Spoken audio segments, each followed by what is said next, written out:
La lectura bíblica hoy está en Miqueas capítulo 5, del 1 al 5, y también voy a leer Mateo 2, 1 al 12. La palabra de Dios dice así: Miqueas 5, reagrupa tus tropas, ciudad guerrera, porque nos asedian, con vara golpearán en la mejilla al gobernante de Israel. Pero de ti, Belén Efrata, pequeña entre los clanes de Judá, saldrá el que gobernará Israel. Sus orígenes se remontan hasta la antigüedad, hasta tiempos inmemoriales. Por eso Dios los entregará al enemigo hasta que tenga su hijo, la que va a ser madre, y vuelva junto al pueblo de Israel el resto de sus hermanos. Pero surgirá uno para pastorearlos, con el poder del Señor, con la majestad del nombre del Señor su Dios. Vivirán seguros, porque Él dominará hasta los confines de la tierra, Él traerá la paz. Y leo también Mateo 2, del 1 al 12. Dice la palabra de Dios: Después de que Jesús nació en Belén de Judea, en tiempos del rey Herodes, llegaron a Jerusalén unos sabios procedentes del oriente. ¿Dónde está el que ha nacido rey de los judíos?, preguntaron. Vimos levantarse su estrella y hemos venido a adorarlo. Cuando lo oyó el rey Herodes, se turbó y toda Jerusalén con él. Así que convocó de entre el pueblo a todos los jefes de los sacerdotes y maestros de la ley, y les preguntó dónde había de nacer el Cristo. En Belén de Judea, le respondieron, porque esto es lo que ha escrito el profeta. Pero tú, Belén, en la tierra de Judá, de ninguna manera eres la menor entre los principales de Judá, porque de ti saldrá un príncipe que será el pastor de mi pueblo Israel. Luego Herodes llamó en secreto a los sabios y se enteró por ellos del tiempo exacto en que había aparecido la estrella. Los envió a Belén y les dijo: vayan e infórmense bien de ese niño, y tan pronto como lo encuentren, avísenme para que yo también vaya y lo adore. Después de oír al rey, siguieron su camino, y sucedió que la estrella que habían visto levantarse iba delante de ellos hasta que se detuvo sobre el lugar donde estaba el niño. Al ver la estrella se llenaron de alegría. Cuando llegaron a la casa, vieron al niño con María, su madre, y postrándose lo adoraron. Abrieron sus cofres y le presentaron como regalos oro, incienso y mirra. Entonces, advertidos en sueños de que no volvieran a Herodes, regresaron a su tierra por otro camino. El próximo domingo, si Dios quiere, regresaremos a las reuniones presenciales, y esta serie de mensajes entonces se van a transmitir en vivo en una página de Facebook. También se van a seguir subiendo estos mensajes en el canal que tenemos en cada mensaje. Y es que son tiempos diferentes y poco a poco, si Dios quiere, regresaremos a la normalidad. Mientras tanto, seguimos con el tema principal acerca de la promesa al cumplimiento. Y hoy veremos 3 cosas. Número 1, un camino perdido. Número 2, la promesa de Dios. Y número 3, el pastor de mi vida. Número 1, un camino perdido. Los tiempos que se relatan aquí en el texto son la época del profeta Miqueas. Miqueas vivió unos 700 años antes del nacimiento de Jesús. Por lo tanto, Miqueas no conoció a Jesús, ni sabía nada acerca de Jesús. Y voy a leer también Miqueas capítulo 1, versículos 2 al 7, para que notes cómo Miqueas comenzó a hablar fuerte y directo contra el pueblo de Israel, porque el pueblo andaba por malos caminos. Leo Miqueas 1, 2 al 7, dice: escuchen, pueblos todos. Preste atención la tierra y todo lo que hay en ella. Desde su santo templo el Señor omnipotente, será testigo en contra de ustedes. Miren, ya sale el Señor de su morada, ya baja y se encamina hacia las cumbres de la tierra. A su paso se derriten las montañas como la cera junto al fuego. Se parten en 2 los valles como partidos por el agua de un torrente. Y todo esto por la transgresión de Jacob, por los pecados del pueblo de Israel. ¿Acaso no representa Samaria la transgresión de Jacob? ¿Y no es acaso en Jerusalén donde están los santuarios paganos de Judá? Dejaré a Samaria hecha un montón de ruinas, convertida en campo arado para viñedos. Arrojaré sus piedras al valle y pondré al descubierto sus cimientos. Todos sus ídolos serán hechos pedazos, toda su paga de prostituta será arrojada al fuego. Yo destrozaré todas sus imágenes. Todo cuanto ganó como prostituta en paga de prostituta se convertirá. Lo que está diciendo aquí Miqueas es que él está denunciando o diciendo que el pueblo andaba por malos caminos y los gobernantes de Israel también se habían apartado de Dios.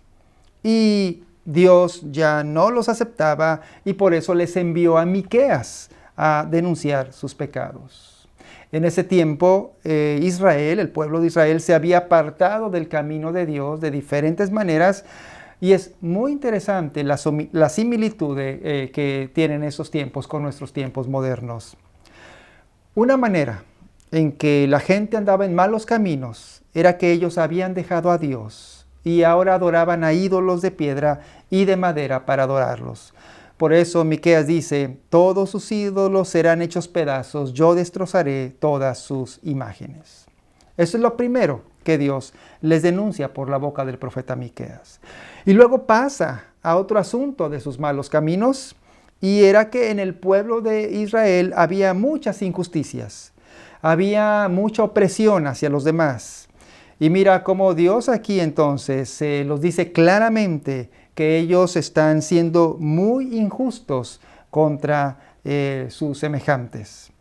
Entonces, date cuenta cómo Dios se da cuenta que hay injusticias, hay opresión a los pobres, hay desalojo de sus propiedades, hay muchos abusos en el país. Pero Miqueas sigue diciendo, y enseguida pasa al tema de que en ese tiempo abundaban los maestros de la religión, llamados profetas, pero solo enseñaban lo que el pueblo quería escuchar. Y Miqueas no era muy popular en ese tiempo porque les decía las cosas que al pueblo no le gustaba escuchar. Y mira cómo estos profetas falsos le reclamaban a Miqueas de por qué era tan negativo y por qué decía esas cosas en contra del pueblo. En Miqueas 2:6 dice: estos profetas me dicen, deja ya de profetizarnos, no nos vengas con que el oprobio nos alcanzará. Y para colmo, al final, para que notemos que en verdad Israel había perdido el camino, había perdido el rumbo, también Miqueas denuncia a los gobernantes del pueblo porque eran corruptos y eran ambiciosos. Esto está en el capítulo 3 de Miqueas. Miqueas entonces declaraba palabras muy fuertes y son también palabras muy de nuestro tiempo, muy actuales. Hoy también se siguen practicando esta misma clase de pecados que ofenden a Dios. También hay pecados de idolatría, de injusticias, hay falsas enseñanzas, hay corrupción en los gobiernos. Y con esto que estamos leyendo en el profeta Miqueas, te das cuenta que el pecado es el problema principal del hombre con Dios. Podemos pensar en un número de problemas que aquejan a hombres y a mujeres en este tiempo, como la mala salud, en este tiempo de pandemia, o la pobreza, o el hambre, escasez económica, ignorancia, en fin, muchos problemas. Pero, aunque estos problemas son importantes, aquí encontramos que el mayor problema humano es el pecado contra Dios. El pecado es desobedecer la ley de Dios. El pecado es no tomar en cuenta los mandamientos de Dios, como lo desobedecía a Dios el pueblo de Israel en los tiempos de Miqueas. Pero también pecado es no tomar en cuenta a Dios en tu vida. Pecado es evitar a Dios, es alejarte de Dios en tu corazón, es no confiar en Dios. Todo eso es pecado.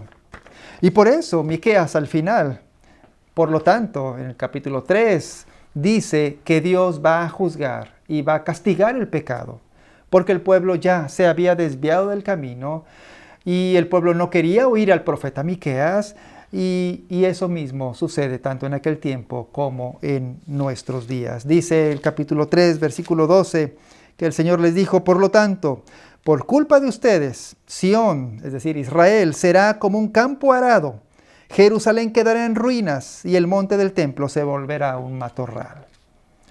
Y viene la pregunta entonces, ¿cuál fue la solución de Dios para el pecado del pueblo de Israel? Vamos al punto que sigue. Punto número 2, la promesa de Dios. En segundo lugar, cuando seguimos leyendo Miqueas, después de capítulos 1, 2 y 3, vemos que en el capítulo 5 se menciona una promesa de Dios. Cuando el profeta Miqueas continúa dando su mensaje, les da un mensaje de esperanza. Es decir, no solamente se ocupa de los pecados del pueblo, sino también les da un mensaje de esperanza para el pueblo de Israel y lo mismo para nosotros. Y les da una promesa de la salvación de Dios. Pero Cuando leemos el capítulo 5, al parecer sus palabras de Miqueas fueron algo extrañas para ellos en ese momento, por las cosas que les dice. En Miqueas 5:2 les dice: pero de ti, Belén Efrata, pequeña entre los clanes de Judá, saldrá el que gobernará Israel. Sus orígenes se remontan hasta la antigüedad, hasta tiempos inmemoriales. Si una israelita escuchaba estas palabras, es muy posible que se le hicieran algo extrañas, porque el profeta Miqueas estaba diciendo aquí, les estaba diciendo que de un pequeño pueblo llamado Belén saldría un gran pastor que gobernaría y que le daría la paz al pueblo de Israel. Porque Belén era un pueblito muy insignificante, Belén era muy pequeño, no tenía importancia para Israel, pero Dios siempre hace así las cosas. Debes saber que Dios siempre ha hecho la obra de su salvación a través de las cosas más pequeñas, más insignificantes, más débiles y sin importancia para los hombres. Y Miqueas dice aquí entonces cómo Dios va a salvar a su pueblo de sus pecados. ¿Y cómo lo dice que lo hará? Con un gran pastor que nacería en el pueblo de Belén. Porque agrega en el versículo 4, Miqueas 5:4 dice: pero surgirá uno para pastorearlos, con el poder del Señor, con la majestad del nombre del Señor su Dios. Vivirán seguros, porque Él dominará hasta los confines de la tierra. Él traerá la paz. Cuando Miqueas menciona a uno que surgirá para pastorearlos, Miqueas tiene en mente a los pastores de ovejas que había en aquel tiempo. En ese tiempo era muy común el oficio de pastores de ovejas. Y mira, ¿cuáles eran las cosas que los pastorcillos de ovejas hacían en ese tiempo? Bueno, hay varias cosas. Un pastor de ovejas guiaba a sus ovejas para alimentarlas. Y las ovejas seguían a su pastor porque el pastor las guiaba para alimentarlas en los campos. A veces no iban por el camino de campos verdes, sino que a veces iban por caminos difíciles, caminos montañosos, terrenos peligrosos, pero las ovejas iban confiadas siguiendo a su pastor. El pastor iba adelante, en ocasiones iba a un lado, detrás de ellas, pero siempre guiando a las ovejas hasta que encontraban los verdes pastos. Y no solo alimento, sino que también el pastor buscaba agua para sus ovejas y por eso las guiaba hasta descansar cerca de un arroyo de aguas o un lugar de charcos de aguas quieto donde podían las ovejas calmar su sed. Y cuando había sequía, bueno, el pastor las guiaba a los pozos que había en aquel tiempo. Por eso leemos en Miqueas: surgirá uno para pastorearlos con el poder del Señor. Otra cosa que los pastores hacían en ese tiempo es que los pastores protegían a sus ovejas en tiempos de necesidad. Como los pastores querían mucho a sus ovejas, siempre estaban al cuidado de ellas, en especial en tiempos de necesidad. Algunas veces tenían que cruzar todo el rebaño un arroyo de agua y el pastor primero tomaba la delantera y les ayudaba a cruzar las corrientes de aguas. O el pastor también tenía un cuidado muy especial por las ovejitas más débiles y en ocasiones cuando las pequeñas ovejas no podían seguir el paso de todo el rebaño, el pastor las cargaba en sus brazos y el pastor las llevaba entre sus ropas. O cuando enfermaba una ovejita, el pastor estaba allí para darle una atención especial.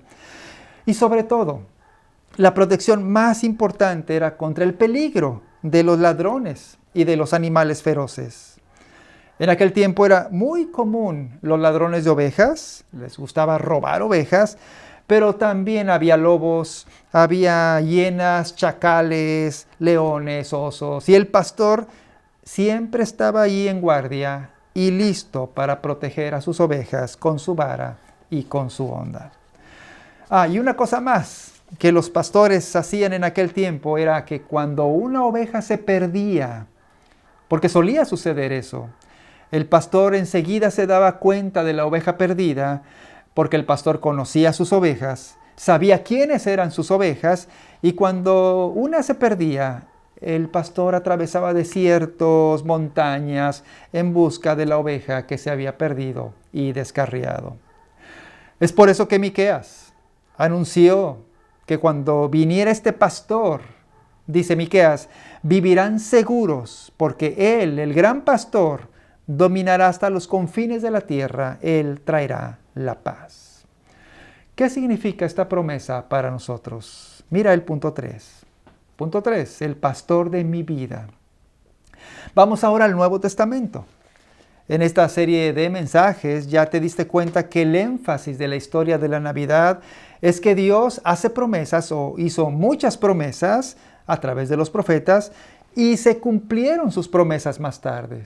Es decir, cuando Dios prometía algo, lo cumplía. Y fue así también con este anuncio de Miqueas. Porque el Evangelio de Mateo, en el capítulo 2, comienza diciendo, Mateo capítulo 2, después de que Jesús nació en Belén, de Judea, en tiempos del rey Herodes, llegaron a Jerusalén unos sabios procedentes del oriente. Y cuando estos magos preguntaron, ¿dónde está el que ha nacido rey de los judíos? Dice que el rey de ese tiempo, llamado Herodes, se perturbó mucho. Y entonces mandó llamar a los sacerdotes y maestros que conocían las escrituras del Antiguo Testamento, es decir, a Miqueas, el profeta. Y les preguntó a ellos, ¿dónde iba a nacer el Mesías Salvador? Y la respuesta que dieron los maestros de las escrituras fue tomada del profeta Miqueas. En el versículo 5 de Mateo 2 dice que contestaron, en Belén de Judea, le respondieron, porque esto es lo que ha escrito el profeta, pero tú, Belén, en la tierra de Judá, de ninguna manera eres la menor entre los principales de Judá, porque de ti saldrá un príncipe que será el pastor de mi pueblo Israel. Jesús es el gran pastor que anunció Miqueas muchos años antes. Y aquí lo que leemos es el cumplimiento de ese anuncio que había hecho Miqueas. Pero nota aquí algo importante en la historia de Mateo, que es la historia de la Navidad. Aquí tenemos a dos clases de personas, dos clases de respuestas al gran pastor que había nacido. Por una parte, vemos cómo los sacerdotes y los maestros no se interesaron en el nacimiento de Jesús, aun cuando ellos conocían las Escrituras. Ellos no fueron con los magos a ver a Jesús. Y también vemos que Herodes preguntó por Jesús, pero porque lo quería matar. Estos fueron en aquel tiempo los que no se interesan por Jesús, como muchos hoy también en este tiempo no se interesan por Jesús, ni lo que pasó con Jesús, el pastor de la vida. Los sacerdotes y los maestros solamente adoraban las reglas de su religión, adoraban su templo, sus tradiciones, pero no a Jesús. Y el rey Herodes solo adoraba su poder, sus riquezas, y no quería otro rey rival, y por eso quería matar a Jesús.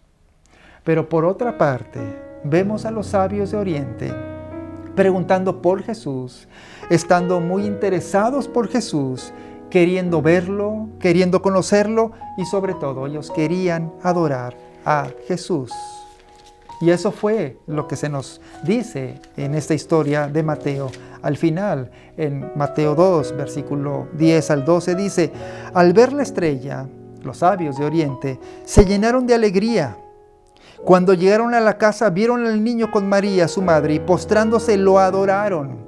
Abrieron sus cofres y le presentaron como regalos oro, incienso y mirra. Y entonces, advertidos en sueños de que no volvieran a Herodes, regresaron a su tierra por otro camino. ¿Te das cuenta? Los sabios de Oriente querían conocer a Jesús y quisieron adorar a Jesús. Pero la pregunta final puede ser, ¿y tú de qué lado estás? ¿Quieres a Jesús como tu pastor de tu vida? ¿O estás buscando en tu vida otras cosas, tantas otras cosas, y no al Señor Jesucristo? Jesús vino y nació para ser el pastor de tu vida. Un pastor que con toda seguridad te guiará en el camino de tu vida, que alimentará tu alma y un pastor que te cuidará durante toda tu vida. Y al final de esos días, dice también el Evangelio de Mateo, que este gran pastor murió en una cruz para perdonar todos tus pecados. Y por eso la pregunta final es, ¿qué vas a hacer con Jesús? ¿Quieres a Jesús como tu gran pastor y como tu único Salvador? Vamos a hacer una oración. Nuestro Dios y Señor, en verdad, como lo hemos leído aquí en tu palabra, solamente somos ovejas bajo tu cuidado, bajo tu guía. Tú eres nuestro buen pastor y tú has dado tu vida por tus ovejas cuando fuiste a la cruz a morir por nosotros. Señor, enséñanos a seguirte a ti siempre, como el pastor de nuestra vida. Te lo pedimos en el nombre de Jesucristo, nuestro Salvador. Amén.